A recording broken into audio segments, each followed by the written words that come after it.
Lajme, aktualitet, argëtim, horoskop, telenovela, showbiz, të gjitha në Metropol. Bëni subscribe në faqen Metropol. Luiz Eili tallet me Flor Binajn, i cili u shpall kandidat për Bashkinë e Tiranës. Sot Sali Berisha njoftoi zyrtarisht kandidaturën e Florian Binajt për zgjedhjet e parakohshme vendore në Tiranë, duke e shpallur si përfaqësuesen që do të mbështetet nga Partia Demokratike.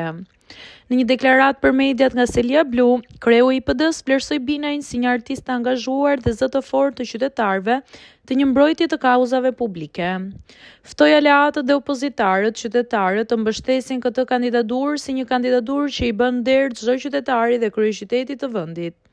U shpreh Berisha duke theksuar rëndësinë e bashkimit të opozitës përballë sfidës së Tiranës. Por ndërkohë që politika zjente, rrjetet sociale shpërthyen në të qeshura fal një reagimi plot humor të këngëtarit dhe fituesit të bigut Luiz Eili. Në një Insta story që bëri xhiro në rrjetet, Luizi publikoi një video teksa dëgjonte fjalimin e Berishës, duke ndjekur me kurreshtje shpalljen e kandidatit. Në fund të videos, Luizi shton me stilin e tij karakteristik. Ua, thash se tha emrin tim për Zotin. Duke lënë të kuptojë me shaka se për një moment mendoi se kandidati do të ishte ai vetë.